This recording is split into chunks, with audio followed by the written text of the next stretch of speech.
Case Study 11 is a study of maritime search and rescue in the Arctic. More specifically, the study is looking at what connects the local with the global in northern seas, with a focus on shipping and search and rescue, or SAR, in local communities in Canada and Norway. Arctic search and rescue is a matter of safety and security, and the question for us to answer in this project is, safety and security for whom? Does Arctic SAR provide security for the state, or for economic actors only, or does it also provide for the human security of Arctic communities? In the Arctic, SAR protects lives, economic activities, infrastructure, and assets.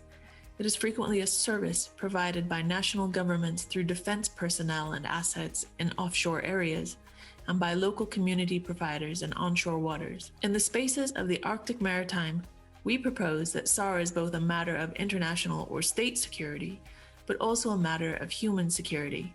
Through SAR, security is bound together through invisible interdependency across local, national, and global scales. However, the relational justice and scales and distribution of the costs and benefits of SAR is of questionable proportions. Areas of responsibility for SAR provision are designated in international law and emerge from a complex relationship of the state to territory, involving authority, responsibility, and accountability for their sovereignty, along with human and national security. Sovereignty is a rule that establishes normative order by establishing political authority and rights to economic exploitation in specific spaces. Territory is the space of sovereignty, and the people within are the subjects of sovereignty. The legitimacy for state authority arises from a tacit social contract between the state and its inhabitants, where through this relationship, the rights of sovereignty generate the responsibilities of sovereignty over territory and towards its people. It is this relationship between rights and responsibilities that will be explored in this case study. In the far north, the relationship of the state to territory is a silent but ongoing negotiation between the state, the international system through provisions of international law, and the residents of the Arctic.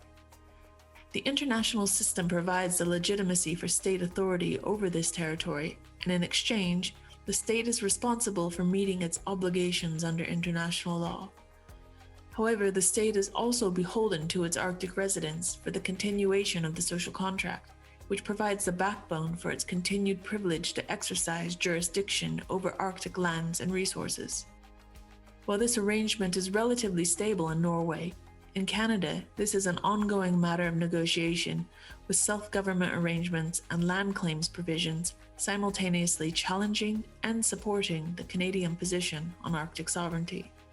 In the context of maritime incidents, search and rescue is defined as the search for and provision of aid to persons, ships, or other craft which are feared to be in distress or imminent danger. Distress is defined as an incident where there is reasonable certainty that one or more individuals are threatened by grave and imminent danger and require immediate assistance. The development of provisions for SAR and international law begins in 1912, immediately following the infamous sinking of the Titanic in the icy waters of the North Atlantic, near an area known as Iceberg Alley, where dozens of vessels were lost to ice in the decades before. It was this incident that spurred international cooperation towards a number of international instruments for protecting the safety of life at sea: the International Ice Patrol and the Safety of Life at Sea, or SOLAS Treaty, both in 1914. This treaty has been renegotiated 5 times, and most recently, in 2017, the amendments known as the Polar Code came into effect with measures from both pollution from ships and for safety for shipping operations in polar waters. While SOLAS focused on safety of ships and the prevention of disasters at sea, which is important, a gap remained in the provision of assistance to those who did become distressed while at sea. In 1958, the AMVER system, or the Atlantic Merchant Vessel Emergency Reporting System, was launched to make provisions for rescue from nearby vessels in the North Atlantic shipping channels, and it is now an emergency reporting system. In 1979, the International SAR Convention designated responsibility for maritime incidents in areas aligned with either territorial seas or states' exclusive economic zones. Then in 2011, the Arctic Council made additional provisions for areas of responsibility in the Arctic Ocean in the Arctic SAR Treaty, with responsibilities extending up to the North Pole. Current provisions of international law designate the responsibilities for SAR towards the captains of vessels with knowledge of a distress, but most importantly, they are directed towards a state who is designated with responsibility for SAR infrastructure and systems, a responsibility that comes with planning and investment. One of the most famous SAR Arctic missions is a search for the ill-fated Franklin expedition, a search which lasted for years and resulted in no rescue and the deaths of all the crew. In fact, the missing ships were only located in the last decade. While this happened more than a century ago, and both communication and geographic positioning technology have made significant technological advances in the time since, maritime spaces in the Arctic still feature poor or non-existent communication capacities and vast geographic spaces. As a result of a warmer Arctic and advancing technology, shipping traffic from freight, fishing, and tourism is increasing in the Arctic, increasing the likelihood of accidents. While the legal frameworks, such as the Polar Code, are improving the self-save potential for ships with provisions for cold weather safety technology, there are many emergencies that are beyond the provisions of law. For example, in 2018, a Russian passenger ship ran aground in the Northwest Passage with 162 persons on board in calm waters. Everyone was rescued. In 2019, a Norwegian passenger ship lost its engine power in shallow waters with rough waves and gale force winds. A 19-hour helicopter mission evacuated almost 500 passengers before the weather improved and a tug line was established to take the ship to safety. In December 2020, a Russian fishing vessel sank in the Barents Sea with a loss of 17 fishermen. The crew did not have time to launch the lifeboats, and only 2 people were rescued. If shipping accidents aren't bad enough news, the warming Arctic is making shore-fast ice unpredictable, and all too frequently, Inuit hunters fall through sea ice and drown. It is said that every Inuit knows someone who is drowned. Nearly every incident, that time is a critical factor, with cold water survival times at under 90 minutes in a best-case scenario. This provides strong practical reasons why communities and states should have good systems in place for facilitating fast responses to calls for distress.